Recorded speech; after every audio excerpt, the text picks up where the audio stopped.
सच्चिदानंद रूपाय विश्वोत्पत्त्यादिहेतवे तापत्रय विनाशाय श्रीकृष्णाय वयं नमः। यं प्रव्रजन्त मनुपेतमपेत कृत्यं द्वैपायनो विरहकातरयाजुहाव पुत्रेति तन्मयतया तर्वोऽभिनेदु तं सर्वभूतहृदयं मुनिं मानतोऽस्मि।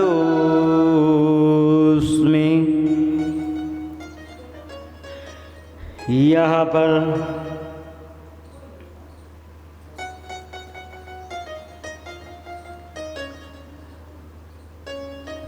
पद्म पुराण का महात्म्य प्रारंभ होता है।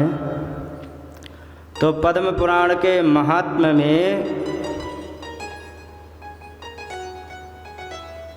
जो सर्वप्रथम श्लोक है सच्चिदानंद रूपाय विश्वोत्पत्त्यादि हेतवे, ये पद्म पुराण में तो है नहीं।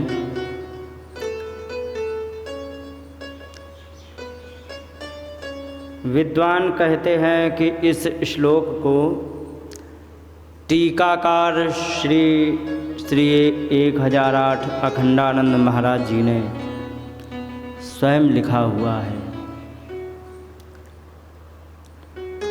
इसका अर्थ बड़ा ही सुंदर है। सत चित आनंद रूपाय। सत का तात्पर्य होता है जो हमेशा रहे।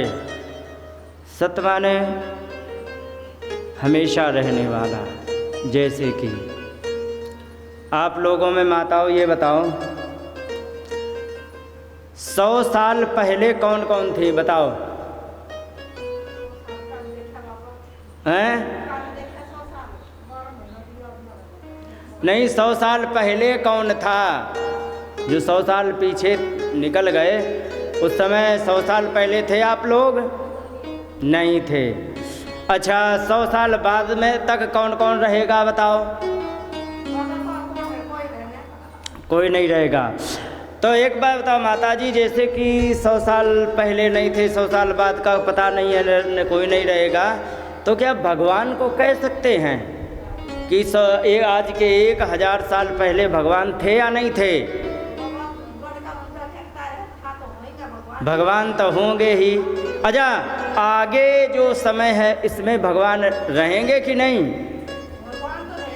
लेकिन मनुष्य जो होता है इसका कोई पता नहीं है, समझे, कि रहेंगे या नहीं।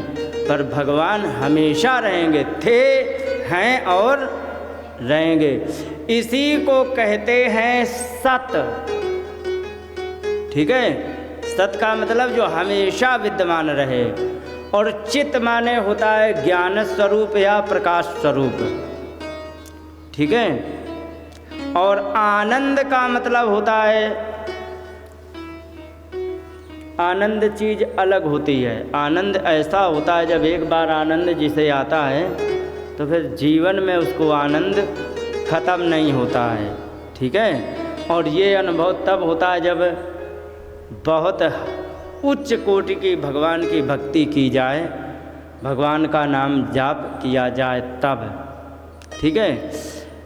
भगवान के नाम जाप करने वाले के चेहरे को देखो, उसका चेहरा चमकता हुआ मिलेगा, हमेशा मुस्कुराता हुआ। ये होता है भगवान का भजन करने वाले की प्रकृति। तो कहने का तात्पर्य ये है कि परमात्मा हमेशा था, हमेशा रहेगा। और वो परमात्मा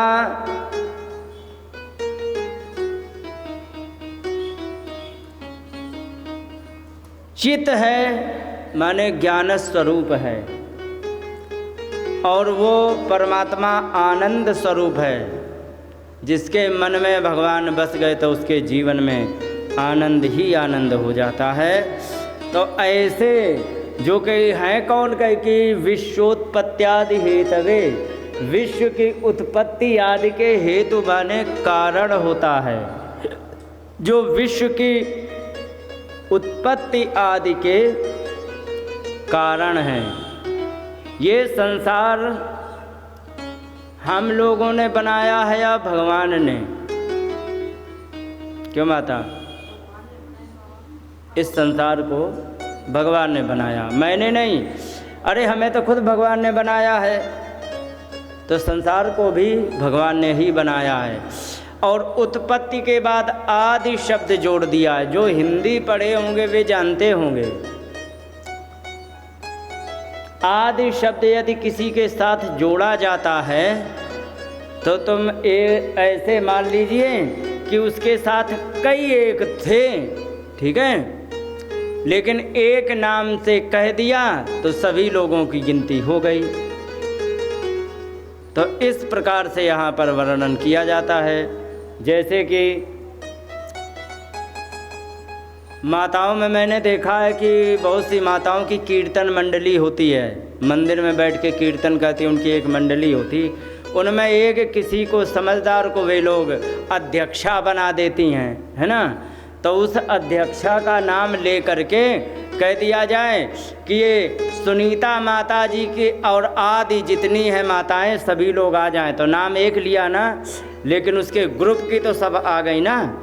तो इसी प्रकार से यहाँ पर भाषा का उपयोग किया गया है। उत्पत्ति आदि, उत्पत्ति आदि का मतलब, इसका मतलब उत्पत्ति के बाद भी कुछ जुड़ा है। तो क्या जुड़ा है? उत्पत्ति के बाद है पालन और प्रलय, दो चीज़ें वो जुड़ी हैं। संसार के तीन काम होते हैं। संसार में पहले जन्म लेता है, फिर पालन होता है, फिर उसका प्रलय हो जाता है, समाप्त हो जाता है। जैसे कि कोई बच्चा जन्म लेता है, फिर उसका पालन किया जाता है, दूध पिला के, रोटी खिला के, बढ़िया से कपड़े पहना के, और फिर इसके बाद जब वही बच्चा 90 साल का हो जाता है तब वो बच्चा की जगह बूढ़ा बोला जाता है, फिर उसका प्रलय हो जाता है, समाप्त हो जाता है ना। तो यही होता है, तीन काम हमेशा होते हैं। और आश्चर्य की बात देखो, संसार में ये तीन काम लगातार चल रहे हैं, लगातार चल रहे कि नहीं। अच्छा, इस समय कथा चल रही तो क्या संसार में बच्चे जन्म हो रहे कि नहीं हो रहे ना।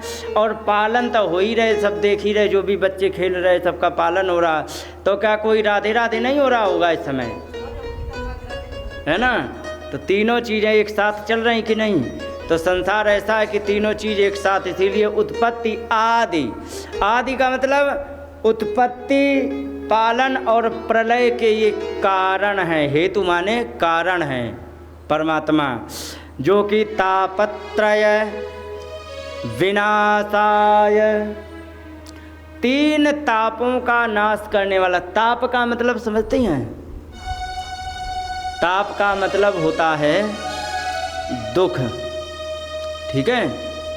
जैसे रामचरितमानस में आया है, तुलसीदास जी ने लिखा है कि दैहिक दैविक भौतिक तापा राम राज काहू ही नहीं व्यापा। दैहिक माने शरीर का ताप, बुखार आ गया शरीर में है कि नहीं, और जुकाम शरीर से है, थोड़ा फुंसी हो जाना शरीर से है, ये होता है दैहिक। और एक होता है दैविक, जो प्रकृति से होता है। अच्छा, ईमानदारी से बताओ, गर्मी लग रही है, ये तुमने की कि हमने? परमात्मा ने करी ना, इसी को प्रकृति कहते हैं, ठीक है। तो ये होता है दैविक माने प्राकृतिक समस्या। और एक होता है भौतिक समस्या। भौतिक समस्या में क्या आता है? जैसे कि आप कोई व्यक्ति जा रहा है, ठीक है, और उसको पैदल जा रहा है सड़क पे अपने मस्ती में मस्त होके, और पीछे से स्कूटर वाला या साइकिल वाला उसके टक्कर मार दे, ठीक है। तो ये भौतिक माने भूत, भूत का मतलब होता है प्राणियों के द्वारा जो दिया जाए कष्ट। अब जा रहे अच्छे भले किसी कुत्ते ने काट लिया, अच्छे भले जा रहे बंदर ने काट लिया, तो जब दूसरे प्राणी जीव के द्वारा कष्ट दिया जाता है इसको कहते हैं भौतिक ताप। और ये 3 प्रकार के ही संसार में ताप हैं, कष्ट हैं, जो कि हमें मिलते हैं। तो परमात्मा क्या करते हैं, क्योंकि तापत्रय विनाशाय, तीनों तापों का नाश कर देने वाले हैं। माने शरीर का ताप नहीं होगा, प्रकृति का ताप नहीं होगा, और दूसरा जीव भी आपको नहीं सता पाएगा। ये तीनों बातों से सुरक्षा देने वाले हैं, वो हैं अपने परमात्मा। ठीक है, तो इन्हीं जो हैं क्या, उनका नाम क्या है, तो नाम बताया श्री कृष्णाय। ऐसे श्री कृष्ण के लिए वयम नुमः, हम सभी लोग प्रणाम करते हैं। ठीक है, एक श्लोक बड़ा सुंदर आया सुखदेव भगवान के लिए। इयं प्रव्रजन्तमनुपेतमपेत कृत्यं द्वैपायनो विरह कातर आजुहाव। कहने लगे कि जिन मुनि ने, जिन महात्मा ने जन्म लेते ही प्रव्रजंतम चल दिए, और जिनका अनुपेत कृत्य, अनुपेत कृत्य के माने होता है जिनका जन्म संस्कार नहीं हो पाया, लेकिन जैसे ही जन्म लिए सो चल दिए, तो ऐसे उनके पिता जो द्वैपायन माने व्यास जी थे, तो विरह से कातर माने विरह से व्याकुल होकर के आजुहाव बुलाने लग गए उनको। क्या कहने लग गए कि पुत्रेति, हे पुत्र, पुत्र इति माने पुत्र, हे पुत्र, हे पुत्र।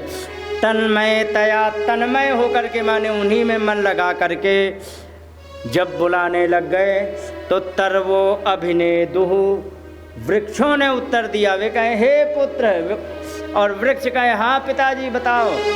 लो बुला रहे हैं सुखदेव जी को हे पुत्र, और वृक्ष उत्तर दे रहे हैं हाँ पिताजी बोलो।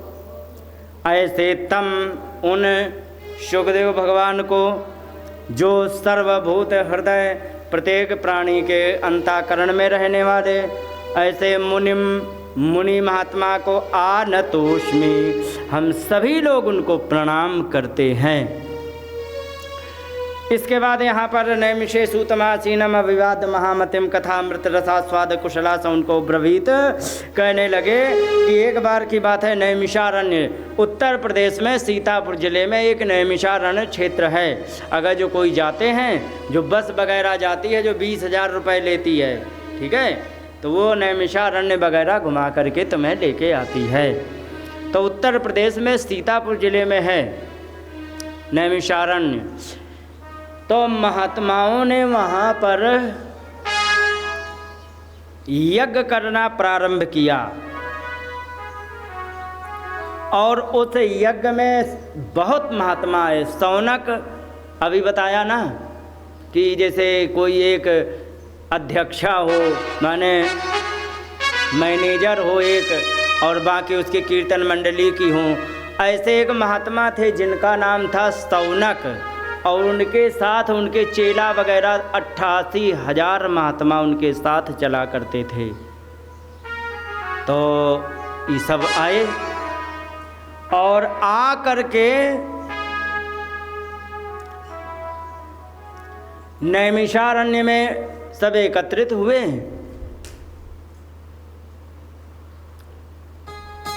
जो व्यक्ति जिस कार्य को जानता था वो अपने अपने काम में लग गए। यज्ञ करने वाले यज्ञ करने में लग गए, कुछ कीर्तन करने वाले भजन कीर्तन करने लग गए। और ये सौनक आदि ऋषि गए और जा करके सूत जी महाराज से बोले। और सूत जी की विशेषता अलग है। क्या?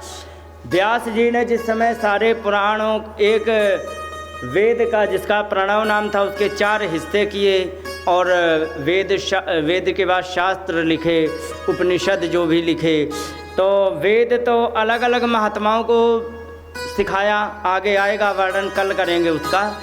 और जो पुराणों की कथा थी उनके लिए एक स्पेशल चेला रखा जिनका नाम था सूत जी, ठीक है। तो वे सूत जी को सारी कथाएं सिखाई थी, पढ़ाई थी। तो वे सूत जी के पास जा करके शौनक आदि ऋषि सब बोले और जा करके क्या कहने लग गए, सुनिए। अज्ञान ध्वांत विध्वंस कोटि सूर्य समप्रभा सूताख्या ही कथा सारम मम कर्ण रसायनम। अज्ञान रूपी ध्वांत का मतलब होता है अंधेरा। अज्ञान रूपी अंधेरे को मिटाने वाला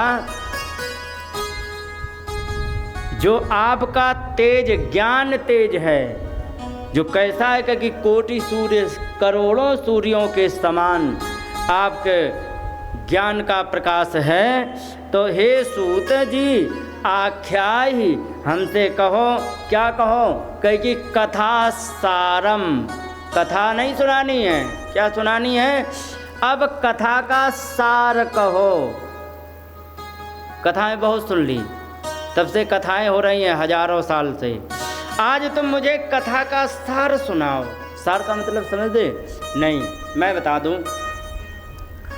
जैसे कि आपने कहानी सुनी होगी, एक लोमड़ी जा रही थी, एक उसमें टहनी में अंगूर लटके थे।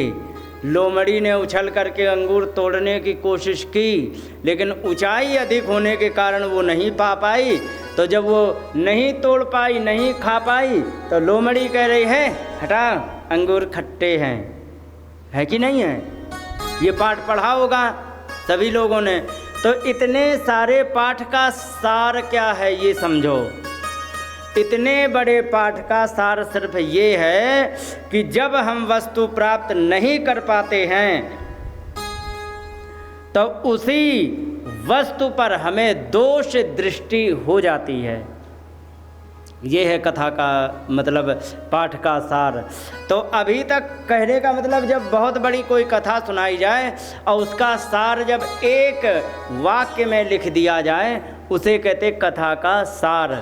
तो कह रहे कि अभी तक हमने कथाएं सुनी हैं, शिव पुराण की कथा बहुत से, गरुड़ पुराण, जाने कितनी कथाएं सुनी, लेकिन सबका आज सार तुम्हें बताना है, ठीक है।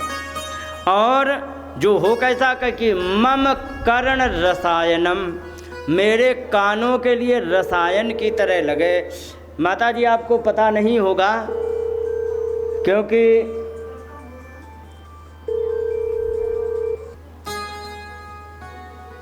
माताओं आप लोगों ने देखा होगा कि पहले वैद्य लोग इलाज करते थे, तो दो प्रकार के इलाज होते थे। एक तो चूरन वगैरह खिलाते हुए इलाज करते थे, कहते थे कि 20 दिन खाओगे तुम्हारी बीमारी ठीक हो जाएगी।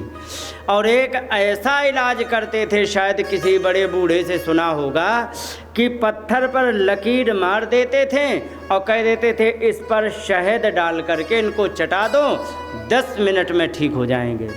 एक वो इलाज होता था, उसको कहते हैं रसायन विज्ञान, उसको कहते हैं रसायन ट्रीटमेंट, ठीक है। रासायनिक ट्रीटमेंट होता है, उसमें सीधे रसायन दिया जाता है। जैसे कि किसी को आजकल उदाहरण दे दे, तुम्हें इतना लंबा खींचने से समझ नहीं आएगा सबको। जैसे कि मान लीजिए कि आपके स्किन में ऊपर मान लो कि तुम्हारे कोई इन्फेक्शन हो रहा है या फिर खुजली बहुत हो रही है, ठीक है। तो इसके लिए क्या करते हैं, इसका इलाज, इसका कारण ये होता है, जब भी तुम्हारे शरीर में सल्फ़र की कमी पड़ेगी तो त्वचा रोग हो जाएंगे, ठीक है, और उसमें खाज हो जाएगी, दाद हो जाएगी, ये सारे रोग त्वचा रोग आते हैं।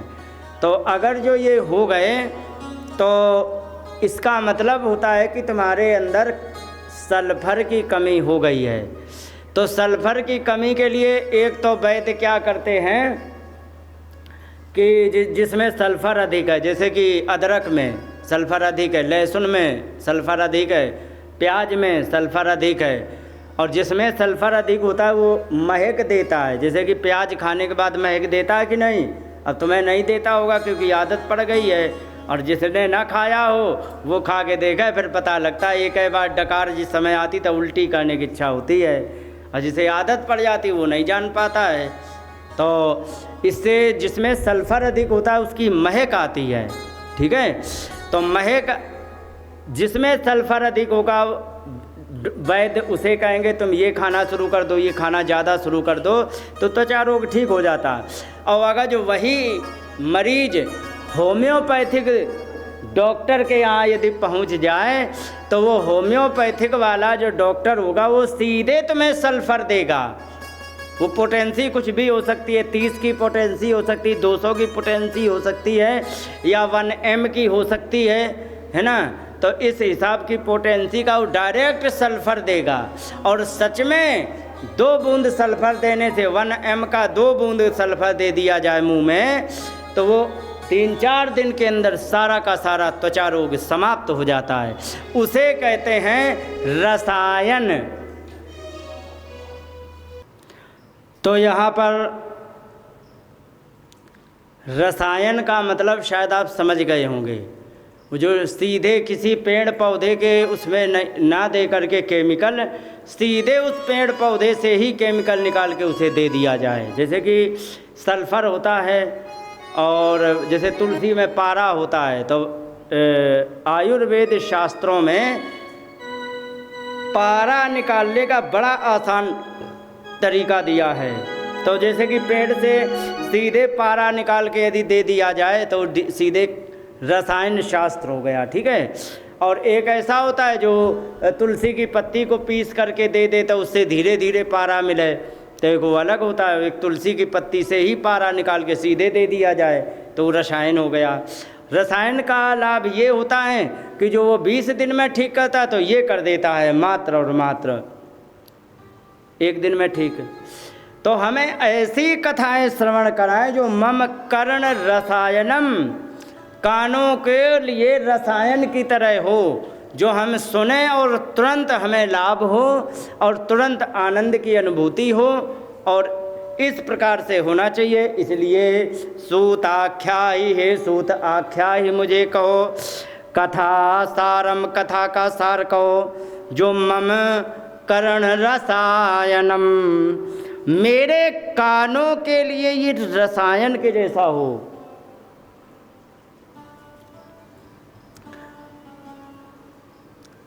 और भक्ति ज्ञान विरागाप्तो विवेको वर्धते महान, माया मोह निराशश्च वैष्णवै क्रियते कथम।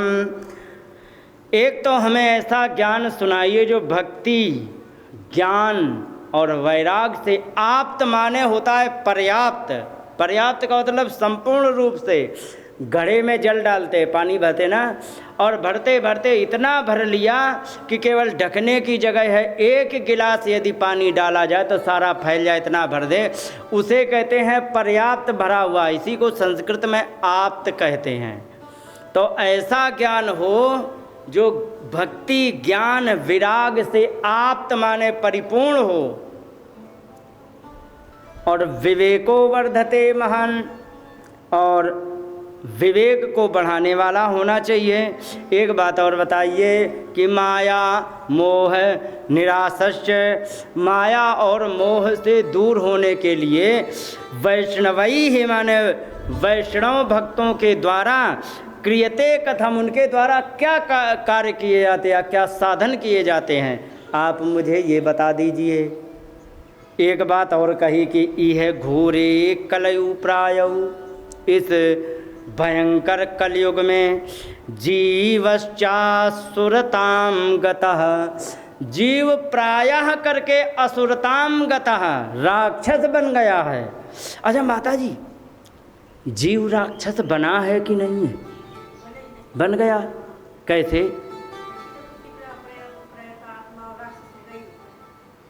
एक आध उदाहरण नहीं है, मैं बताता हूँ। अच्छा माता जी एक बात बताओ, शायद हो सकता सभी लोग पढ़े लिखे तो होंगे, 2-4 क्लास तो पढ़े ही होंगे, है ना। तो एक बात बताओ, ऐसे कौन से विद्यालय में किस विषय के किस पाठ में गाली पढ़ाई गई है बताओ? गालियाँ, गाली देना, हाँ, पढ़ाई गई किसी विद्यालय? नहीं पढ़ाई गई।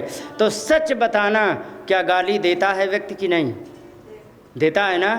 लेकिन ये बताइए कि कौन से विद्यालय में ये नहीं सिखाया गया कि लाला तुम सच बोलो? सिखाया गया कि नहीं? तो सच बताना, जितने पढ़े लिखे हैं सच बताना, क्या सभी सच बोलते हैं? माता जी ने क्या बढ़िया जवाब दिया, कह रहे कि कोई एक आध तो सच बोल दे, बाकी हजारों झूठ बोलते। इसका कारण मालूम है क्या है? क्योंकि यह घोरे कलऊ, इस भयंकर कलयुग में प्रायः करके जीवाचा असुरताम गता, जो जीव है लगभग राक्षस बन गया है। प्रायः माने लगभग राक्षस बन चुका है, समझ गए? तो राक्षस बनेगा तो झगड़ा भी करेगा ना। अब आपको कह देंगे तो बुरा लग जाएगा। यहाँ पर आजकल देखो भागवत हो रही है, जाने कितने मोबाइल में बैठ के सरकाने वाले कार्टून देख रहे होंगे कि नहीं? देख रहे होंगे ना। जाने कितने, यहाँ तो आ करके हम देखा मोबाइल में बिजी रहे हो, इसके बाद निकल गए, शकल अभी तक नहीं दिखाई। देखा था ना, सबने देखा ना।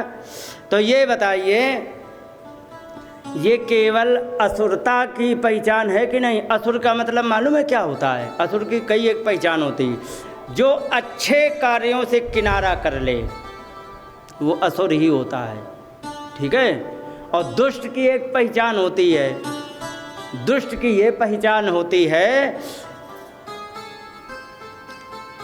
कि मन में उसके कुछ और हो, ठीक है? मुंह में कुछ और हो और कर्मों में कुछ और हो, वो सबसे बड़ा दुष्ट होता है, समझ गए? उसी को कहते हैं फ्रॉड, ठग, कहते कि नहीं?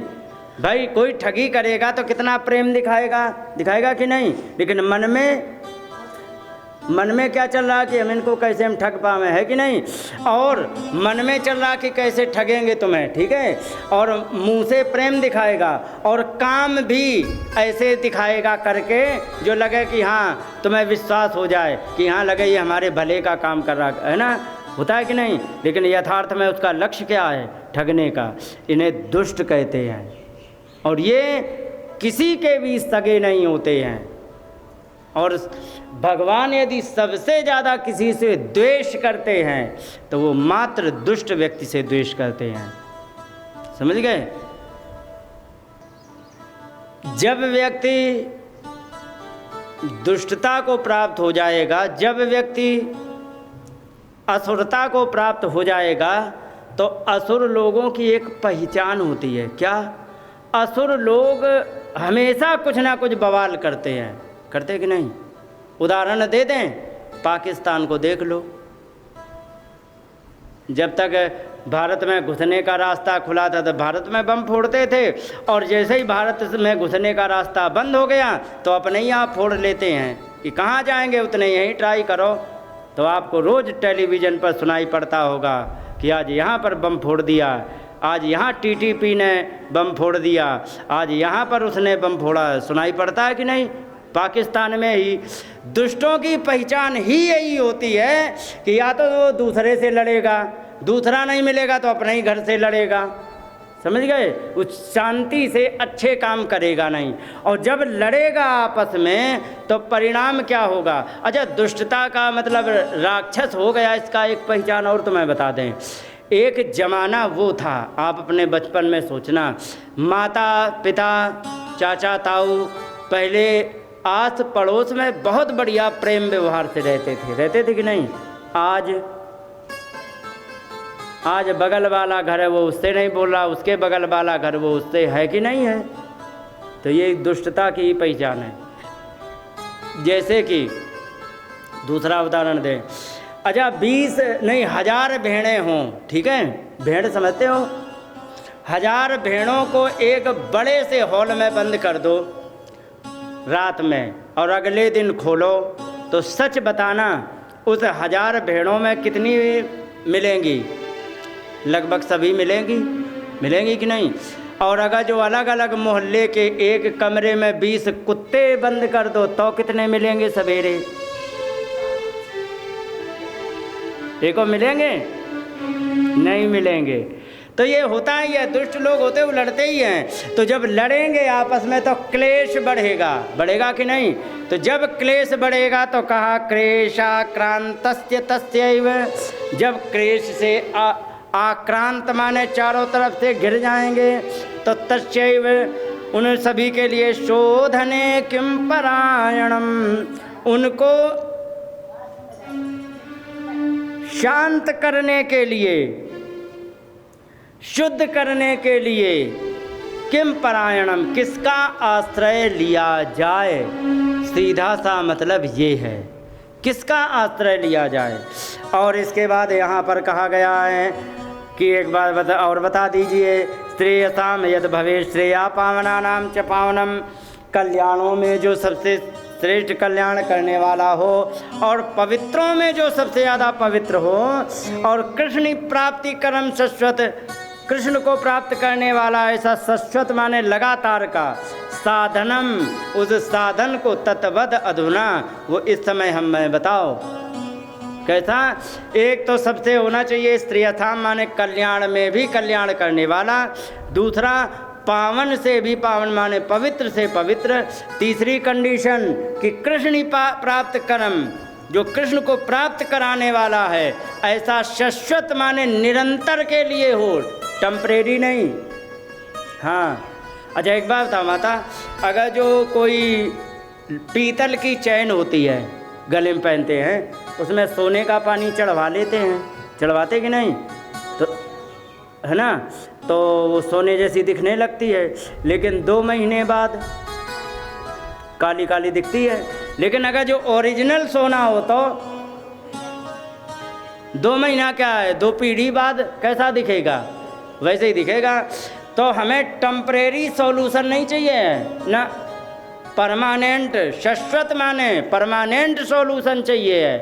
ऐसा साधन तत्वद अधुना, इस समय उसे आप मुझे बताइए। ये कह रहे वो साधन मुझे बताइए। उन्होंने कहा ठीक है, और अगर जो गुरु प्रसन्न हो जाएं। यहाँ पर एक बड़ी सुंदर बात कही, चिंतामणि जो होती है वो संसार का सुख दे सकती है। मान लो एक बात बताओ, पारस मणि हो तुम पे और तुम लोहे में स्पर्श करा दो तो तुरंत सोने का बन जाएगा, ठीक है? तो सोने से तुम भगवान को खरीद सकते हो या सोफा सेट? भगवान तो यही कह रहे हैं कि चिंतामणि लोक सुखम, चिंतामणि जो होती है वो लोक के में संसार के सुख देने वाली है, ठीक है? कोई भी मान लो धन है, हीरा रखा, मोती रखा है, पारस मणि है, सोना रखा है, चिंतामणि है, तुम्हें संसार की के सुखों को देगी, गाड़ी खरीदवा देगी, बंगला खरीदवा देगी, घर खरीदवा देगी, कोठी बनवा देगी, और सुरुद्र सर्व संपदाम, और जो कल्प वृक्ष होता है सारी संपत्ति को देने वाला है, ठीक है? लेकिन ध्यान रखो, प्रयच्छति गुरु प्रीतो, अगर जो गुरु प्रसन्न हो जाएं तो क्या प्रयच्छति, क्या दे देते हैं? क्योंकि वैकुंठ योगी दुर्लभम, सीधे वैकुंठ दे देते हैं। कौन? गुरु जो प्रसन्न हो जाए। तो आपसे निवेदन है कि आप मुझे वो साधन बताएं। क्यों साधन बताएं? क्योंकि आप हमारे गुरु हैं, और गुरु प्रसन्न हो जाता वैकुंठ देने वाले, संसार का कुछ भी नहीं। अच्छा एक बात बताओ, जैसे कि कोई अरबपति करोड़पति है, बहुत बड़ा पैसे वाला है, मरने के बाद कितनी गड्डी ले जाएगा? एक भी नहीं।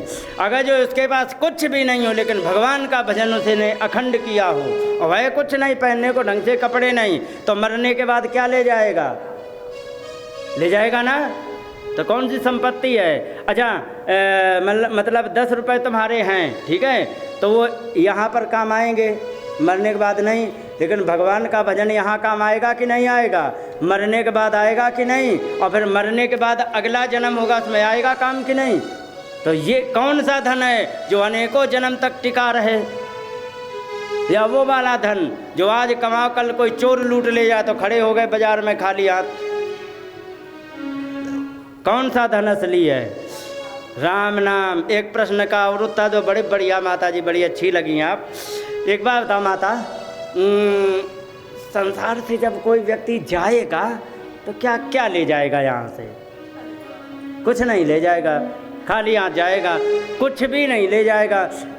तो सच में कुछ नहीं ले जाएगा क्या? गलत कह रही हो।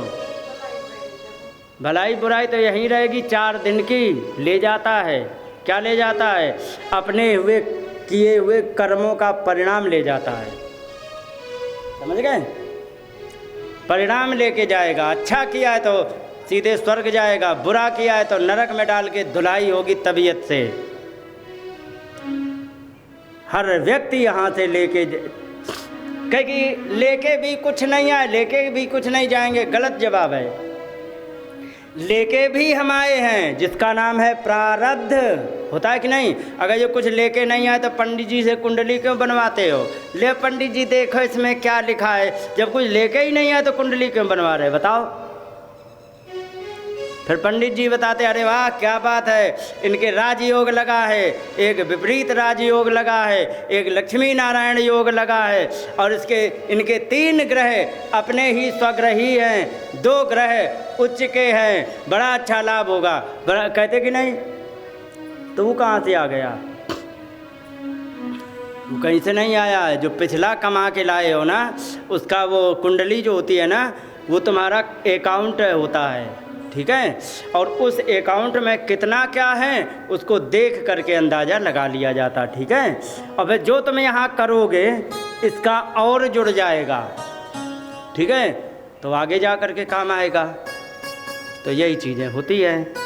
तो यहाँ पर कहा है, प्रयच्छति गुरु प्रीतो वैकुंठम योगी दुर्लभम। गुरु जी प्रसन्न हो जाए तो योगियों से दुर्लभ वैकुंठ है वो दिला देते हैं। सूत जी ने कहा कि वाह प्रीति सौनक चित्ते ते वाच में विचार्य च। बड़े ही सुंदर प्रश्न तुमने किए हैं और मुझे बड़ी प्रसन्नता हुई है। और सर्व सिद्धांत निष्पन्नम संसार भयनाशनम। संपूर्ण सिद्धांतों का निष्पन्न कहते हैं निचोड़। ठीक है? निष्पन्न का मतलब निचोड़। सारे सिद्धांतों का तुमने निचोड़ पूछा है।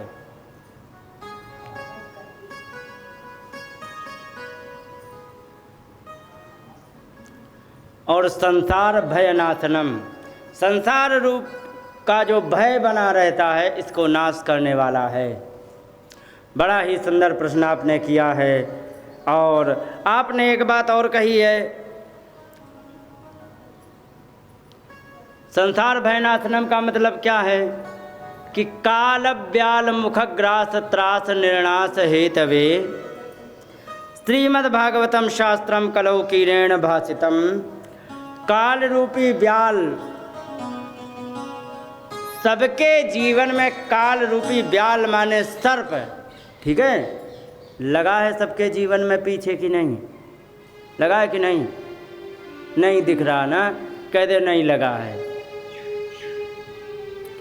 एक बार बताओ माता जी, एक दिन तुम 5 साल की गुड़िया थी, थी कि नहीं? थी ना? आवाज़ 60 साल की बुढ़िया हो गई हो गई कि नहीं?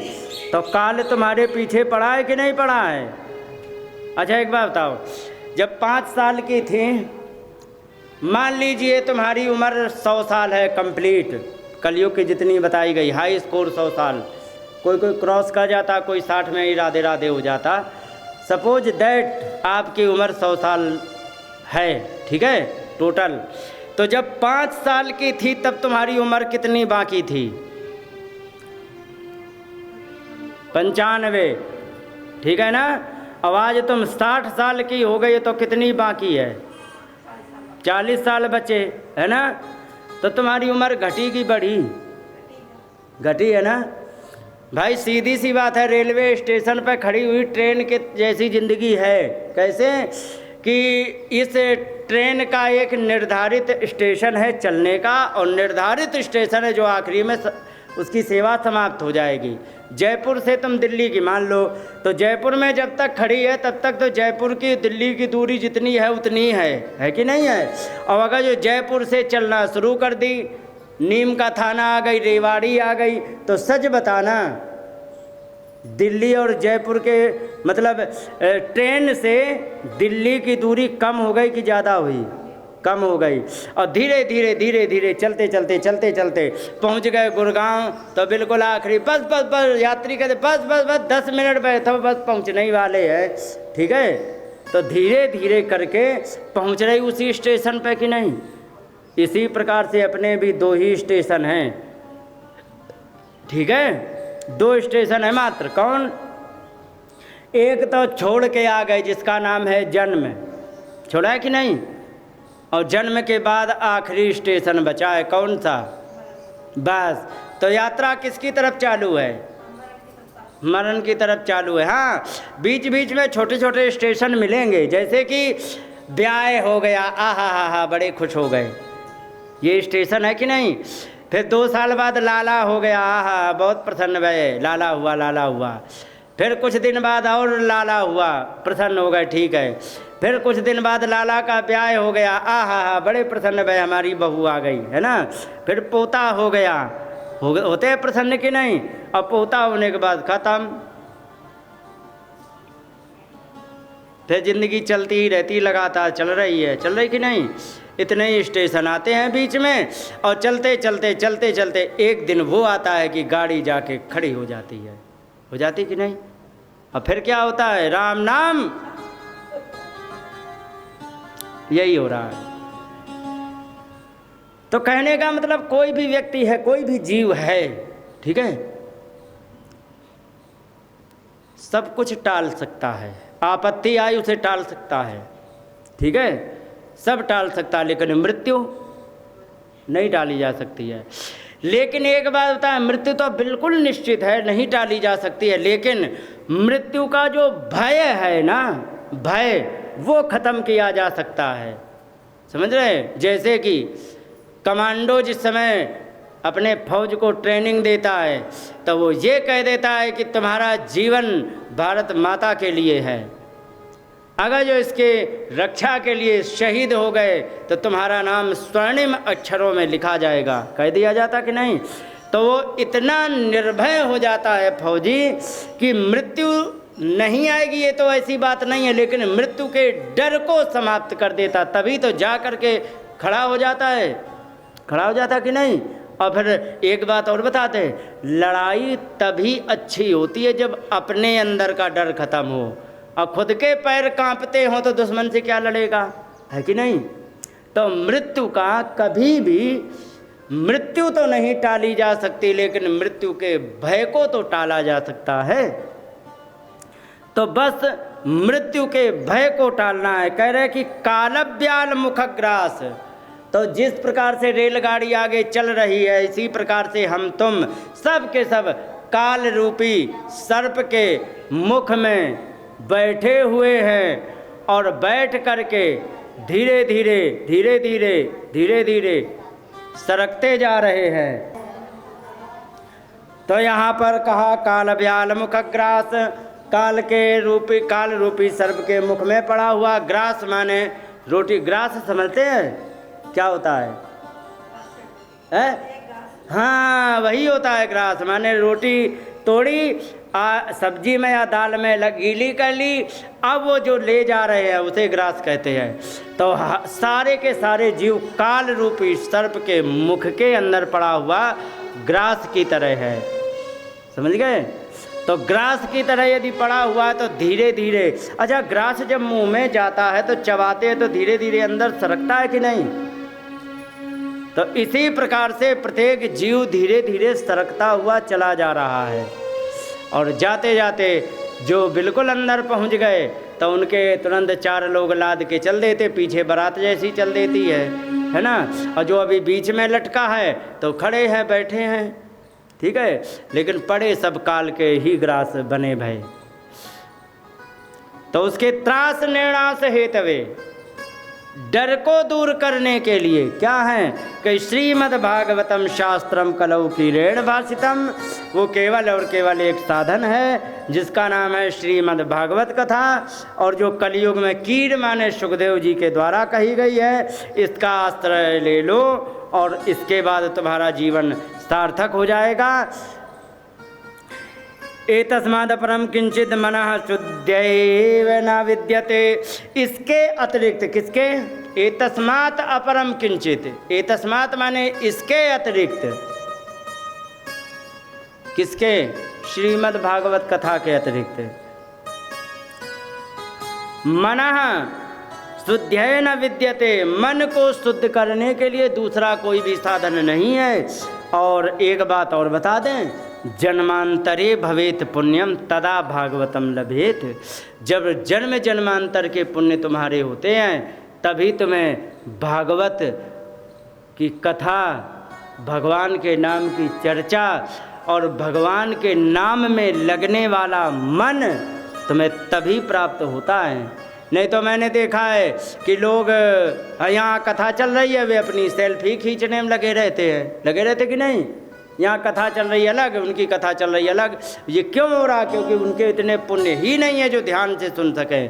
क्यों नहीं? क्योंकि उसके इतने पुण्य नहीं है जो भगवान की से इतना प्रेम हो सके। और प्रेम नहीं है तो ध्यान रखो। एक बात बताओ, तुम्हारे लाला की कोई चर्चा सुनावे बड़ी अच्छी अच्छी, जरा सा भी ध्यान इधर उधर जाएगा? नहीं जाएगा। क्यों नहीं जाएगा? क्योंकि उससे लाला से तुम्हारा प्रेम है बहुत, समझ गए, इसलिए ध्यान नहीं जाएगा। लेकिन अब जिससे प्रेम ही नहीं है तो दिन भर ऐसे सुनते रहो। जाने कितने अखबारों में आती हैं कथाएं, आती कि नहीं?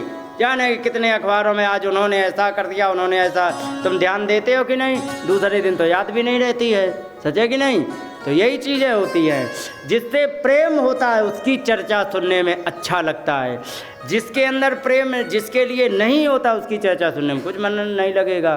तो भगवान के नाम में देखा तो कोई अपने गेम खेलने में लगा रहता है, कोई सेल्फी लेने में लगा रहता है, कोई गप मारने में लगा रहता कि नहीं? लेकिन मन वही लगाता है जिसके इतने पुण्य होते हैं, जो श्रीमद् भागवत कथा को सुनने में वास्तव में रुचि रखे। समझ गए? तो एक ये पुण्यों को जांचने का एक मीटर भी होता है ये, समझ गए? हाँ। तो यहाँ कहा गया जन्मांतरे, जन्मांतरे माने कई एक जन्मों के अंतराल में भवेत पुण्यम, जब पुण्य हो गया होगा और जब वो इकट्ठे होगा तदा भागवतम लभेत, उसी समय ये भागवत प्राप्त करेगा। ये ध्यान रखो, रोज नहीं मिलने वाली, वैसे नहीं मन लगने वाला, ध्यान रखो। और इसके बाद कहा गया कि इतना प्रभाव है इस कथा का कि परीक्षित के लिए जिस समय कथा करने के लिए सुखदेव भगवान बैठ गए थे तो वहाँ बैठे हुए परीक्षित जी की कथा सुनाने के लिए बैठे हुए सुखदेव जी के पास आकर के देवता लोग अमृत का कलश लेकर के आ गए। कहने लगे गुरुजी प्रणाम। हाँ बताओ, बैठो बैठो, सब लोग बैठो। कहे कि हम कुछ बात करने आए। कहे कि बताओ, ऐसा करो, परीक्षित जी को मरने का डर है ना? कहे कि हाँ, इनके लिए एक उपाय ले आया हूँ। क्या? इनको अमृत पिला दो, चाहे सांप काटे, एक नहीं 100 काट ले, इनको कुछ नहीं होगा। अच्छा अच्छा अच्छा, सुखदेव जी जान गए। एक बात और बताएं, जब ज़्यादा मीठी मीठी बातें कोई करे ना तो जान लीजिए सावधान हो जाने की आवश्यकता है वहाँ पर, कि ज़्यादा मीठी बोलने वाला धोखा देने में माहिर होता है। सुखदेव भगवान भांप गए उनकी बात को। तो ठीक है, हम इनको पिला देंगे, लेकिन बदले में आपको, क्योंकि हमें कुछ नहीं, बस जो श्रीमद् भागवत कथा रूपी अमृत है ना, ये तुम मुझे पिला दो। अब सुखदेव भगवान ने कहा कि अच्छा। सुखदेव भगवान ने सोचा, देखो तो क्या हमसे ठगी करने आए हैं। कैसी ठगी? कि एक बार बताओ माता जी, तुम बढ़िया सोने की अंगूठी पहने हो 5 ग्राम की, ठीक है, और हम लोहे का छल्ला ला के कहे लो माता जी ये लोहे का छल्ला तुम पहन लो, तुम्हें शनिदेव नहीं परेशान करेंगे। अच्छा, करना क्या है? अंगूठी उतार के तुम हमें दे दो। सच बताना, तुम ऐसी अदला बदली करोगी?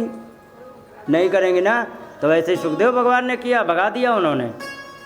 कहने लगे कहाँ थे, देखो पड़ा हुआ सड़क के किनारे कांच का टुकड़ा, वो ला करके तुम हमसे और मांगने क्या आए हो? मणि, कि कांच का टुकड़ा तुम रख लो, मणि हमें दे दो।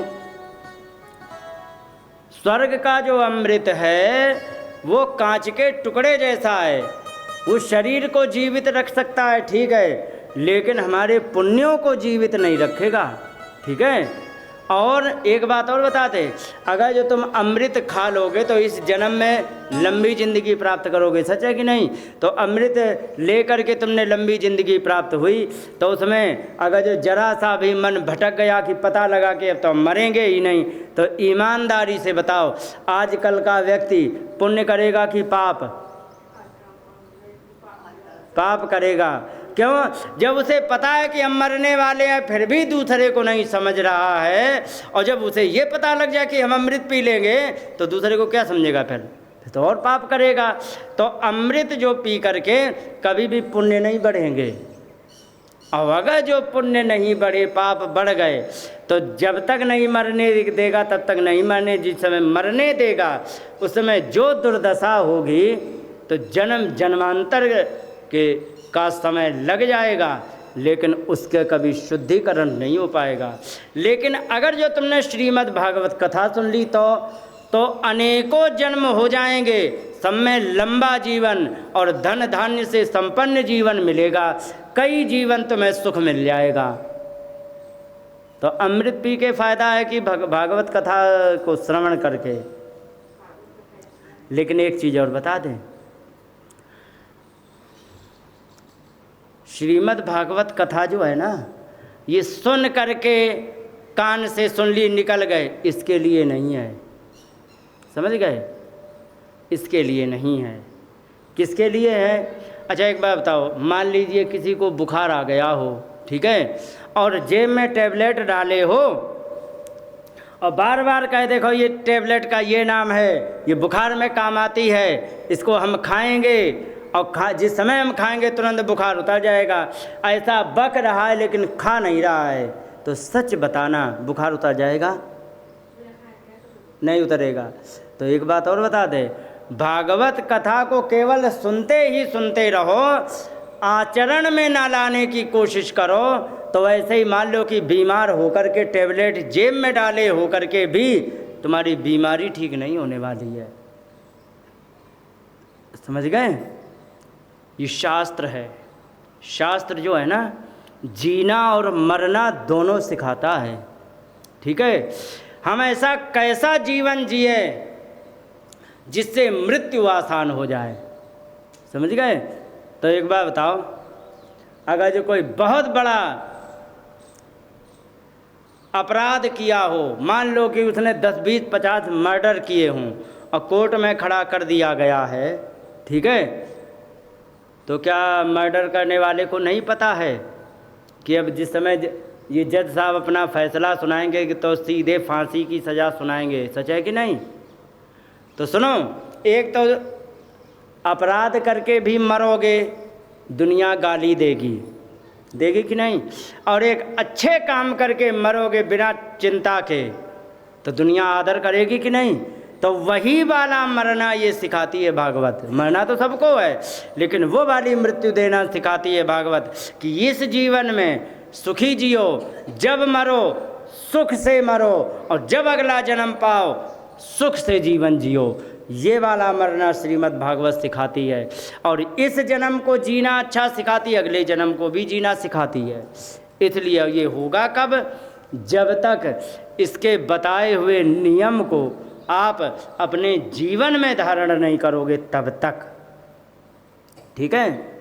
कुछ लोग ऐसे होते हैं जिनको भागवत कभी नहीं सुनी है, उनके जीवन जो होता है, एक एक सूत्र जो जो उसका जीवन का आचरण है, वो श्रीमद् भागवत के लिखे हुए एक एक सूत्र पर जैसे का तैसा जाता है। और एक ऐसा होता है रोज़ भागवत सुनता है, और भागवत सुनते ही सुनते वो दलाली खा लेता है।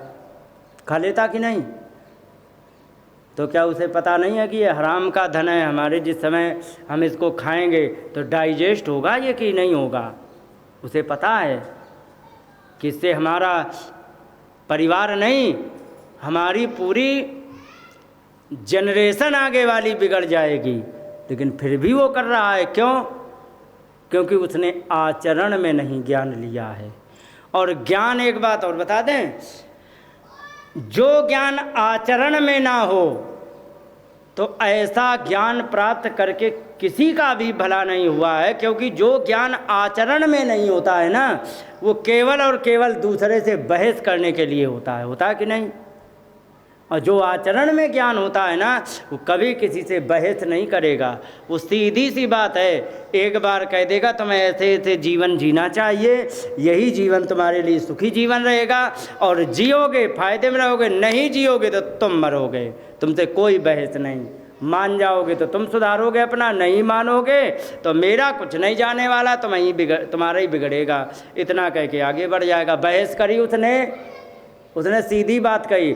और जो व्यक्ति आचरण में ज्ञान नहीं लेता है ना, वो मात्र और मात्र, आज एक जाने कौन आकर के कहने लगे पहले के ब्राह्मण क्या कहते थे कि दूसरे घर में नहीं खाते थे, कलयुग आ गया है सब करने लगे। मैंने पूछा कि क्या भैया एक बात बताओ, केवल ब्राह्मणों पर कलयुग आया है क्या? दूसरे पे कलयुग नहीं आया है। तुम हमें शीशा दिखा रहे हो, हम तुम्हें दिखाना शुरू कर देंगे तो उछल के गिर पड़ोगे। क्षत्रिय धर्म मालूम है क्या होता है? ब्राह्मण धर्म तो हमें पता है, क्षत्रिय धर्म पता है तुम्हें? आप लोगों से पूछ रहे हैं जितने लोग बैठे हो, सबके पतिदेव है कि नहीं है?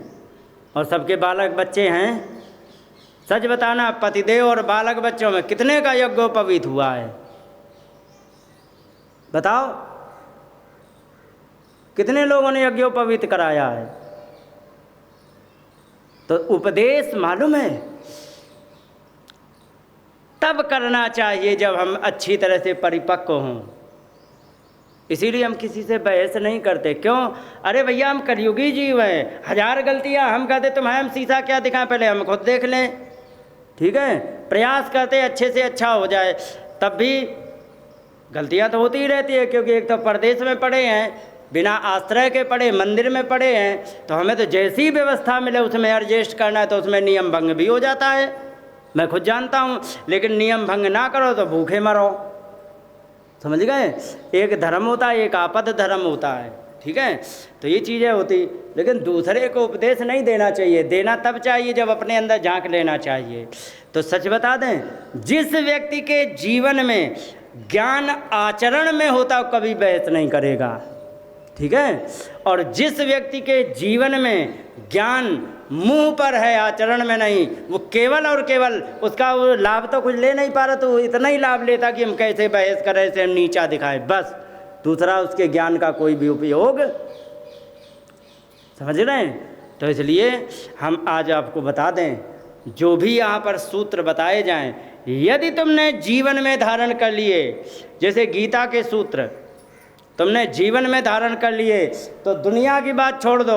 हम कह रहे जब तक हमें यहाँ तुम्हारे गांव में है, जब तक भागवत कह रहे हैं, हवन तक तुम्हें उस अच्छे आचरण का परिणाम स्पष्ट रूप से दिखाई को पड़ जाएगा आपको। ठीक है, जो भी नियम आएंगे गीता के हैं, भागवत के हैं, तो अगर जो आचरण में लोगे तो निश्चित लाभ होगा। आचरण में नहीं लोगे तो ऐसे तुमने जाने कितने, तुमने, तुम्हारी मम्मी ने, तुम्हारे पापा ने, तुम्हारे बालक बच्चों ने कितनी भागवतें सुन डाली, लाभ क्यों नहीं हुआ? क्यों नहीं? इसलिए नहीं हुआ क्योंकि ज्ञान सुनने के लिए नहीं होता, आचरण के लिए होता है। और यहीं पर गलती हो गई। आजकल का ज्ञान सुनने भर का रह गया, आचरण के लिए ज्ञान, समझ गए? आपको एक बड़ी बढ़िया बात बता रहे, उदाहरण दे दें, एग्जाम्पल छोटा था। जैसे कि कितने लोग ऐसे हैं जो अपने बच्चों को बहुत ज़्यादा इंटेलिजेंट बनाना चाहते हैं? कितने लोग हैं? सभी चाहते हैं, मतलब ब्रिलियंट, होशियार, बुद्धिमान बनाना चाहते कि नहीं? लेकिन सच बताना, उन्हें भोजन तुम अकलदार बनाने वाला खिला रही हो कि नहीं? नहीं खिला रही हो। उदाहरण दे दें, उदाहरण दें, हाँ, उदाहरण सुन लो। जो भी व्यक्ति रात में दही, छाछ, अचार, खट्टे फल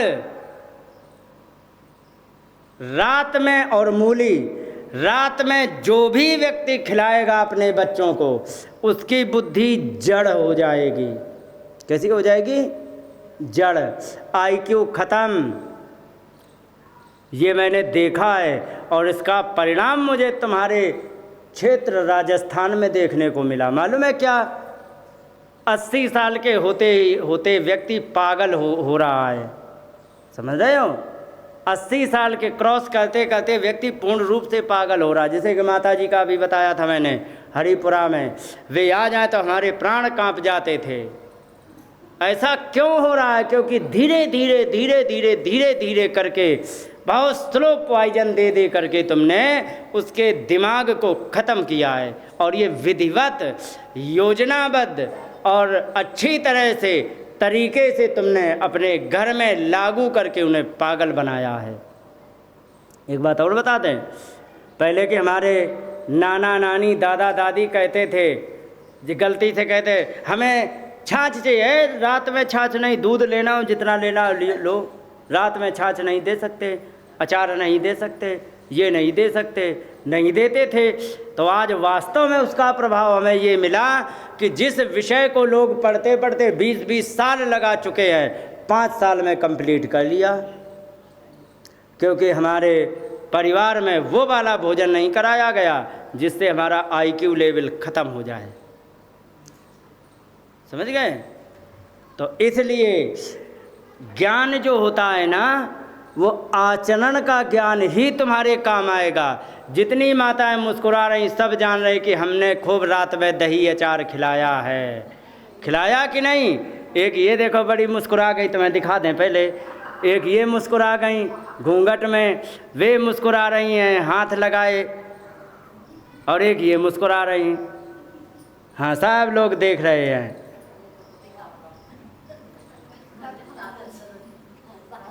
तो एक बात और बताएं, कहने का मतलब ये बात है, हो सके तो लिख के धर लेना और बता दें। और कोई भी बात हम अपनी नहीं कहेंगे, भैया मुझे कुछ नहीं आता। जो हमें ये भागवत और ये गीता, ये ग्रंथ जो कहेंगे वो हम बताएंगे। हमें अपना तो हमें खुद अकल नहीं है, हम तुम्हें क्या सिखा देंगे? मेरा कुछ नहीं होगा इसमें लेना देना। या तो भगवान की वाणी होगी या व्यास जी की वाणी होगी, मेरा कुछ नहीं होगा इसमें। मैं तो केवल एक बीच का माध्यम हूँ जो पढ़ के सुना रहा हूँ, आप लोग सुन रहे हो। पढ़ने में ज़्यादा मेहनत लगती है, सुनने में कम मेहनत लगती, सच है कि नहीं? हाँ, पढ़ने में क्या एक जगह से आँख गड़ा के पढ़ते रहो, पता लगे बारात निकल गई, पता नहीं लगा।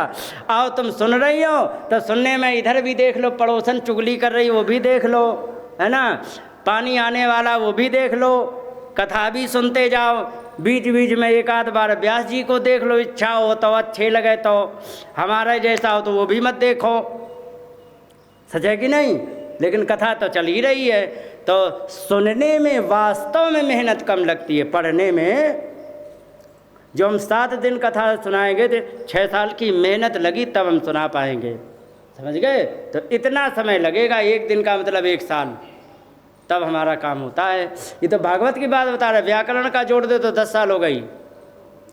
तो पढ़ने में मेहनत ज़्यादा लगती है, सुनने में मेहनत कम लगती है। तो तुम्हारे लिए सबसे ज़्यादा बेनिफिशियल यही बात रहेगी कि जो भी तुम्हारे लिए नियम बताया जाए घर में लागू कर लीजिए, तुम्हारी पीढ़ियाँ सुधर जाएंगी। नहीं लागू करोगे तो तुम जानो तुम्हारा काम जाने, हम तो अपने घर निकल लेंगे। क्यों माता? और दोबारा आ पाए कि ना आ पाए कोई गारंटी भी नहीं। लेकिन ध्यान रखो, अगर एक बात और बता दें, यदि तुम इनसे कहें तुम्हारी तो लड़कियां होंगी तो ब्याह हो गए होंगे, है कि नहीं? वे तो गई अपना जो बना रही, बिगाड़ रही, भुगत रही, सो भुगत रही। इनसे कह रहे सुनो, तुम अगर जो अच्छे आचरण की होंगी ना, तो तुम्हारी लड़कियां जो है ना, उनके अंदर अच्छे आचरण होंगे, तो तुम्हारे घर में तुम्हारे जो बालक बच्चे हो, अपने भैया लोग हैं, पिताजी, इनको बढ़िया करके खिलाएंगे, फिर वहाँ जाके अपने सास ससुर को बढ़िया खिलाएंगे, और इसके बाद अपने बालक बच्चों को बढ़िया खिलाएंगे। 3-4 पीढ़ियों को संभालेगी कि नहीं लड़की? तो इसलिए लड़की का शिक्षित होना सर्वाधिक जरूरी होता है। समझ गए? तो इसलिए कह रहे जो भी यहाँ से बोला जाए उसे आचरण में लेना है। सुन करके हाँ कथा व्यास जी की ये कथा रोज होती रहती है, चलो हो गया, इससे कुछ नहीं होने वाला है। ठीक है? तो कहने का तात्पर्य कोई भी चीज केवल इसके लिए नहीं होती है कि सुन लो बस हो गया, इसके लिए थोड़ा आचरण की आवश्यकता होती है।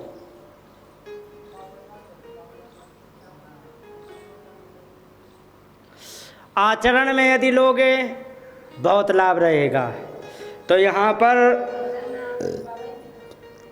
सुखदेव जी कहने लगे क्व सुधा क्व कथा लोके क्व काचः क्व मणिर्महान् ब्रह्मरातो विचार्य एवं तदा देवान् जहासः। कहने लगे कि कहाँ तो ये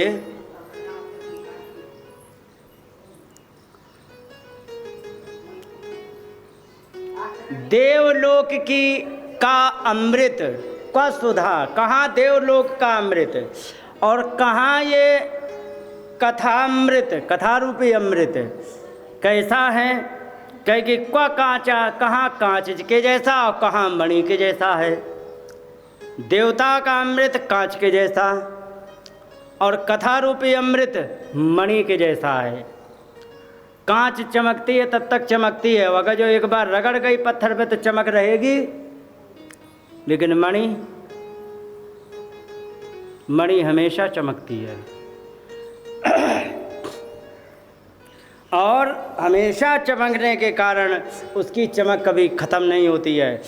जितने भी, एक बात और बता दें, जितने भी तुम लोगों में कुछ ऐसे भी होंगे जो बहुत ज़्यादा धनी हैं, कुछ ऐसे होंगे जो सामान्य रूप से चल रहे, कुछ ऐसे होंगे जो ज़्यादा निर्धन हैं। ये मालूम है ये ऐसे नहीं है, तो ये तुम्हारे द्वारा किए हुए पुण्य के फल के परिणाम स्वरूप है। ये ध्यान रखो, अपने आप कुछ नहीं है। किसी भी व्यक्ति को कुछ भी नाक आँख बाल तक भी फ्री में नहीं मिला, ये सब तुम्हारा पुण्य किया है इसकी वजह से मिला है। शरीर भी तुम्हें पुण्य की वजह से मिला और उसमें भी निरोगी शरीर है तो और पुण्य किए थे तब तुम्हें मिला है। और इसके बाद यहाँ पर देख लिया सुखदेव जी ने कि ये तो व्यापारी हैं, श्रोता नहीं हैं। समझ गए? एक आएंगे बैठेंगे थोड़ी देर कुर्सी पर, तुमने आपने नहीं देखा, मैंने देखा है, जिनकी औकात नहीं कुछ, वृंदावन में देखा है, औकात नहीं कुछ, अकल नहीं 2 पैसा की, कथाकार ने बुला लिया तो बैठ गए कुर्सी पे, बंदर की तरह शकल दिखा रहे, ऐंठ स्पष्ट, घमंड स्पष्ट चेहरे पर दिख रहा है। 10 मिनट बैठे रहे, 500 रुपये चढ़ा दिए, चले गए। सच बताना, वे श्रोता थे? वे श्रोता कैसे हो सकते? सही बात है, वे श्रोता कैसे हो सकते? तो ऐसे को अभक्त कहा गया है। क्या कहा? अभक्त। यहाँ लिखा है कि अभक्तांश विज्ञाय न ददौ कथामृतम, उनको अभक्त जान करके उनको कथामृत नहीं दिया। एक बात और बता दे, अभक्त के लिए एक जगह नहीं, अलग अलग ग्रंथों में अलग अलग भाषा में कथा सुनाने को मना किया हुआ है। समझ गए? जैसे कि मनुस्मृति में लिखा है कि ना पृष्ठा कस्यचित् ब्रूयात चान्यायेन पृच्छता जानन अपि हि मेधावी जड़वत लोकम आचरित। कहने लगे कि सुनो, ना पृष्ठा कस्यचित् ब्रूयात, अगर जो कोई पूछे ना तुमसे बढ़िया प्रश्न तो अपनी तरफ से ज्ञान उगलना मत शुरू करो। ठीक है? या फिर पूछे भी तो श्रद्धा से ना, जैसे कि हमने भाषा सुनी, अरे महाराज जी कुछ सुना डालो, टाइम पास, टाइम नहीं कट रहा, सुना डालो। उन्हें पता है महाराज जी को क्या आता है, कुछ सुनाएंगे इधर उधर की कहीं कथा, तो बस कहानी की तरह सुनेंगे, तो उनको श्रद्धा नहीं है। पूछा भी है तो वो श्रद्धा के बिना पूछने का मतलब वो अन्यायपूर्वक ही पूछा है, कथा का भी उपहास उड़ाने के लिए पूछा है। समझ गए? तो चान्यायेन पृच्छता, अन्यायपूर्वक पूछा जाए तो भी कभी उत्तर नहीं देना चाहिए। एक बार की बात, मैं एक जगह कथा करने गया तो एक आ गया, बस इतना ही मान लीजिए कि सींगें कम थी, बाकी पूरा बैल था, वो भी लड़ने वाला आ गया। तो एक बूढ़ा व्यक्ति था, अनपढ़ आदमी, तो अपने अनुभव बता रहा था। तो अनुभव बोलने में अनपढ़ व्यक्ति वो क्या जाने, तो अपनी बात कह रहा था, तो बातें बड़ी बढ़िया करे, लेकिन बोलने में जो शब्द थे वो गड़बड़ थे। जैसे इश्क बोलना चाह रहा था तो इशक बोल रहा था, ऐसे एक आध शब्द। तो कह रहा इशक नहीं इश्क होता है। मैंने कहा कि भैया कल्लार व्यक्ति, बूढ़े व्यक्ति के विचार सुने जाते हैं, भाषा नहीं सुनी जाती है। और वो हम पे हावी हो गया, और वो हमसे, अरे तुम कितने बड़े कथाकार हो, हमने सब तुम्हारी लीला करते भी हुए भी तुमने देखा है, तुम्हारी कथा भी सुन ली हमने, सब देखा है। अब वो हम पे हावी हो गया। मैं चुप बैठ गया, मैं अब कुछ नहीं बोला। अब वो बड़े कुतर्क करे, मैं चुपके से देखता रहूं, बिल्कुल नहीं कुतर्क करे, मैं चुपके से देखता रहूं। थोड़ी देर बाद आ गया उसका भतीजा जिसने कथा कराई, आ गया। तो उसने कहा कि तुम्हारी जैसी मैंने कथा सुनी है, हमें ये नहीं लगता है कि तुम्हारे पास इसका जवाब नहीं होगा, लेकिन तुम बोले क्यों नहीं? फिर मैंने उसे ज्ञान सुनाना शुरू किया। मैंने कहा कि एक बार बता भैया, तुम्हें हम बता रहे हैं कि क्यों, क्योंकि तुम्हारी चेहरा बता रहा कि तुम श्रद्धा से पूछ रहे हो, इसलिए तुम्हें हम जवाब दे रहे हैं कि क्या। फिर मैंने मनुस्मृति का यही श्लोक सुनाया कि ना पृष्ठा कश्चित ब्रूयात, अगर जो कोई पूछे ना तो कभी भी मत ज्ञान की पोटली, ज्ञान की दुकान लगा के बैठो। और चान्यायेन पृच्छता, अन्यायपूर्वक यदि पूछे तो सच बताना इन्होंने न्यायपूर्वक पूछा या अन्यायपूर्वक। कि न्याय अन्याय क्या है? मैंने कहा जो केवल बहस के लिए बात करी जाए वो अन्याय होता है, और जो श्रद्धा और सीखने के लिए बात करी जाए वो न्याय होता है। तो क्योंकि यहाँ तो बिल्कुल अन्याय से पूछा गया, तो हमें मनु जी ने कहा कि चान्यायन पृच्छता, अगर जो अन्यायपूर्वक भी पूछा जाए तो ना बताओ, तो क्या हमें उत्तर देना चाहिए मनु के हिसाब से कि नहीं? मैंने इसीलिए जवाब नहीं दिया।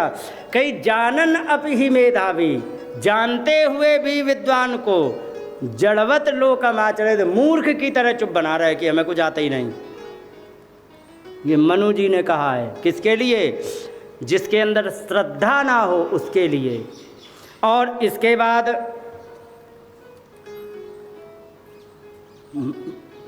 गीता में एक बात कही है, गीता में भगवान ने कहा है, गीता में कहा है भगवान ने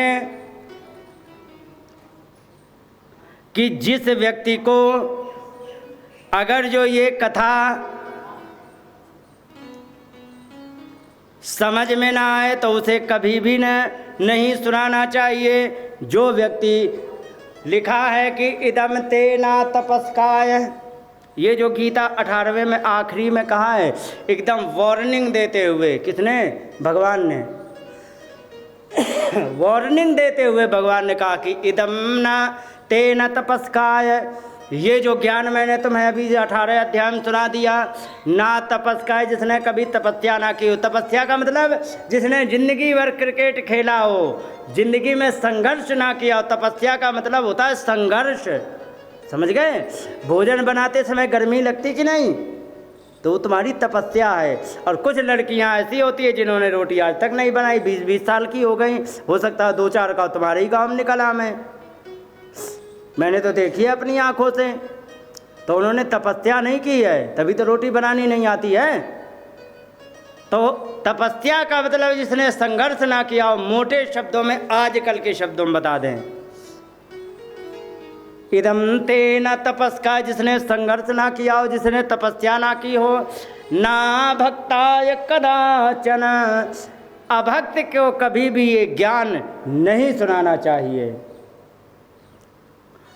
न च शुश्रूषवे वाच्यम, जो बड़े ध्यान से बात को ना सुन रहा हो पता लगे कि तुम अपनी कथा सुना रहे हो, वो दूसरे को देख रहा है, क्या सुना रहे हो? सुना नहीं रहे हो, तुम केवल भौंक रहे हो। जो नच शुश्रूषवे वाच्यम, जो ध्यान पूर्वक ना सुन रहा हो, या फिर यो माम अभ्यसूयति, जो हमारी निंदा करता हो, इसे ये ज्ञान कभी मत सुनाना। 2 उदाहरण हो गए, किसके? मनुस्मृति और गीता के। रामचरितमानस में आया है कि यह न कहीं सठही हठसीलही, जो न लाय मन सुन हरि लीलही, द्विजद्रोही ना सुनायो कबहू, सुरपति सरिस हो नृप जबहू। तो फिर किसे सुनाएं? आपने कह दिया यह ना कहीं सठ ही हठशील, हठीले व्यक्ति को जो कह कि नहीं तुम क्या जानो, हमें आता है, राम जी ऐसे नहीं थे, ऐसे थे, ऐसे नहीं ऐसे थे, तो जो हट करके बैठे उसको कभी मत सुनाना रामायण की कथा, रामचरितमानस की कथा। जो न और सठही हठशील, हठी व्यक्ति को ना सुनाइए, और जो न लाए मन सुन हरि लीलही, भगवान के चरित्रों को जो मन लगा करके ना सुने उसे भी मत सुनाना। और कहीं न लोभी क्रोधी कामी, लोभी व्यक्ति को तुम सुनाओगे, कहेगा क्या तुम फालतू, शांत रहो यार, हमारे काम धंधे का टाइम है, कहेगा कि नहीं? क्रोधी ही कामी, क्रोधी व्यक्ति को कथा सुनाओगे वो फालतू में लाल पीला होगा। और कामी मतलब जिसकी कामनाएं बहुत, तो वो कभी भी नहीं सुनेगा, क्यों? अपनी कामनाओं में बिजी रहेगा, हमें ये मिल जाए, हमें वो मिल जाए, हमें वो लगे रहेगा कि नहीं? और जो ना भजई सचराचर स्वामी, जो परमात्मा का स्मरण ना करें, और द्विजद्रोही ब्राह्मणों का द्वेष करने वाले को कभी भी भगवान की कथा नहीं सुनानी चाहिए। और भले ही इंद्र के जैसा क्यों ना हो, तो फिर किसे सुनाइए? कई राम कथा के ते ही अधिकारी, वही राम कथा के अधिकारी है। कौन? जिन कहूँ सत संगत अति प्यारी, जिनको सत्संग अच्छा लगता है उन्हें ये सुनाना है। और यहाँ पर इन्होंने अभक्तांश विज्ञान न ददौ कथामृतम, उनको अभक्त जान करके श्रीमद् भागवत कथा का अमृत उन्हें नहीं पिलाया। अच्छा एक बात बताओ, यहाँ पड़ोसी गांव के 10-20 लोग आके बैठ जाए तो तुम लोग कितने, कौन लोग हैं ऐसे जो कहे कि चलो हमारे गांव का मंदिर, हमारे गांव का आयोजन, तुम कथा सुनने कैसे आए? कौन कौन कह देगा बताओ? कोई कहेगा? अरे भैया ये सार्वजनिक भंडारा है, जिसको लेना हो सो आ जाओ, कोई नहीं मना करेगा। तो एक बार बताओ, 88,000 ऋषि वैसे ही बैठे थे, जाने कितने महात्मा वैसे बैठे थे, आकर के वो भी बैठ करके कथा सुन लेते, तो क्या सुखदेव जी भगवान भगा देते? उतर नहीं। लेकिन होता क्या है ना माता, जब अपने अंदर ऐंठ भरी होती है ना, तो अपनी ऐंठ दिखाने के लिए उनको कुर्सी और आसन चाहिए होते हैं, और जब आसन चाहिए होते हैं तो उनका अगर जो ना आसन दो तो उनकी इज्जत घट जाएगी, और जहाँ पर इज्जत जिसकी घटी तो भगवान का भक्त नहीं पाखंडी होगा। समझ गए? हाँ, भगवान की कथा में भी इज्जत बेइज्जती जो देखे वो भक्त नहीं पाखंडी होता है, क्योंकि सबसे बड़ा तो परमात्मा है। रामचरितमानस में आया, मस कहीं करहीं बिरिंच प्रभु, मसक माने मच्छर, मच्छर को भगवान ब्रह्मा बना सकते हैं, और अजहि मसकते हीन, ब्रह्मा को मच्छर से भी गया गुजरा बना सकते हैं। अस समर्थ रघुनायक ही भजई जीव ते धन्य, ऐसी सामर्थ्य परमात्मा में है, और उनका जो भजन करता है जीव वे धन्य होते हैं। तो कहने का मतलब ये है कि यहाँ अभक्त जान करके जब उन्होंने भगा दिया तो जा करके ब्रह्मा जी से कहने लग गए, सुनो क्या? ब्रह्मा जी से कहने लगे, देखो तो हम वहाँ कथा सुनने गए थे, फिर वहाँ से हमें भगा दिया। अच्छा क्या कह के भगा दिया? अरे हम अमृत देने गए थे। फिर अरे अमृत तो लिया ही नहीं, साथ में हमारा अपमान अलग से कर दिया। ब्रह्मा जी ने कहा चुप, चिंता मत करो, यहीं बैठो थोड़ी देर, हम देखते हैं कथा में कितना पावर है। अच्छा ब्रह्मा जी कैसे देखोगे? तो क्योंकि हम देखेंगे ऐसे कि जब 7 दिन ये कथा सुन लेंगे तो सुनने के बाद एक बात और बता दें, कुछ प्रकार की मृत्यु से व्यक्ति प्रेत बनता ही बनता है, ठीक है। जैसे कि सांप काट ले प्रेत बनेगा, आग में जल जाए प्रेत बनेगा, सुसाइड करे प्रेत बनेगा, एक्सीडेंट से मर जाए प्रेत बनेगा निश्चित, ठीक है। परीक्षित जी को काटेगा सांप, और सांप का काटा हुआ व्यक्ति निश्चित रूप से प्रेत बनता है। अब देखते हैं कि कथा में कितनी दम है। तो 7 दिन जब कथा करी तो 7 दिन कथा करने का परिणाम ये हुआ कि राज्ञे मोक्षम तथा वीक्ष पुरा धातापि विस्मिता। जैसे ही देखा कि परीक्षित जी का तो मोक्ष हो गया, ब्रह्मा जी की आंखें फटी की फटी रह गई। हे भगवान, इतना पावर कि जिसका कन्फर्म था कि वो प्रेत बनेगा ही बनेगा, लेकिन फिर भी मोक्षम तथा वीक्ष, उनका मोक्ष देख लिया सांप के काटे जाने के पश्चात भी। तो पुरा माने परलोक में धातापि विस्मिता, ब्रह्मा भी बड़े आश्चर्यचकित हो गए। तो उन्होंने क्या किया, देखें अच्छा कौन ज़्यादा वजनदार है, ठीक है। तो एक तराजू मंगाई, सत्यलोके तुलाम बद्ध्वा तोल्यत साधनान्य अजा, और जितने के जितने साधन थे उनको सबको तौलने का प्रयास किया। तो यहाँ पर एक पलड़े में रखा गया भागवत को, एक पलड़े में रखा गया चारों वेद शास्त्र उपनिषद आदि जितने थे सबको रखा गया। परिणाम, और उन्होंने ऐसे उठा के देखा, पहले तराजू देखी थी ना ऐसे करके, आजकल तो भर के रख देते हैं, मीटर बता देता इतना वजन है, सही बता रहा कि गलत कोई पता ही नहीं। पहले उसमें ऐसे लगाया जाता था, फिर तौलते थे। राम क्या बोलते थे पहली वाली में, राम माने ये राम जी के नाम की। आजकल ये नहीं होता है, कट्टे में भरो उठा के पटक दिया कांटे पे, वो मीटर नंबर बता रहे हैं। पहले नहीं होता था, तो उन्होंने भी ऐसे ही उठाई, उठा करके देखा कि लघून्यन्यानि जातानि गौरवेण इदम महत। जितने के जितने साधन थे सारे के सारे साधन लघूनी छोटे पड़ गए। कौन? अन्यानि, जो भी अन्य साधन थे सब के सब छोटे पड़ गए। और गौरव माने भार के कारण इदम महत, ये बड़ा हो गया क्या श्रीमद् भागवत कथा। तब उन्होंने कहा कि तदा ऋषिगणा सर्वे विस्मयम परमम ययौ, जितने सारे ऋषि थे आश्चर्यचकित हो गए, इतना प्रभाव है श्रीमद् भागवत कथा का। तो इस प्रकार से उन्होंने यहाँ पर सुनाया, और अंत में वहाँ पर एक डिसीजन दिया गया। कहने लगे कि मेरे भगवत रूपम शास्त्रम भागवतम खलो, इस कलयुग में इस शास्त्र को भगवत रूपम में नहीं रहे, हम इसको भगवान के स्वरूप हम मानते हैं। और पठनात् श्रवणात् सद्यो वैकुंठ फलदायकम, पठन से पढ़ने से, जो पढ़ा लिखा हो तो पढ़ ले, पठनात् पढ़ने से, श्रवणात् मान लो पढ़ा लिखा नहीं है या उसे दिखाई ना पड़े। भाई पढ़ने में तो दोनों कंडीशन फिल होनी चाहिए ना, एक तो पढ़ना आना चाहिए, दूसरा दिखाई भी तो पढ़ना चाहिए। क्यों माता? अब मान लो कि बूढ़े हो गए, आंखें काम करना बंद कर गई हैं, आंखें वॉकआउट कर गई कि तुम्हारा साथ अब हम फिर क्या करें? तो श्रवणात्, तो सुन ले, तो परिणाम क्या निकलेगा? सद्यो शीघ्र ही वैकुंठ फलदायकम, वैकुंठ के फल को देने वाला। वैकुंठ का फल क्या है? मोक्ष। मोक्ष के फल को देने वाली है। ये वहाँ पर डिसीजन लिया गया सभी लोगों के द्वारा, और वहाँ पर ये बात स्थापित की गई कि जो भागवत है ना, ये सबको मोक्ष का फल देने वाली है।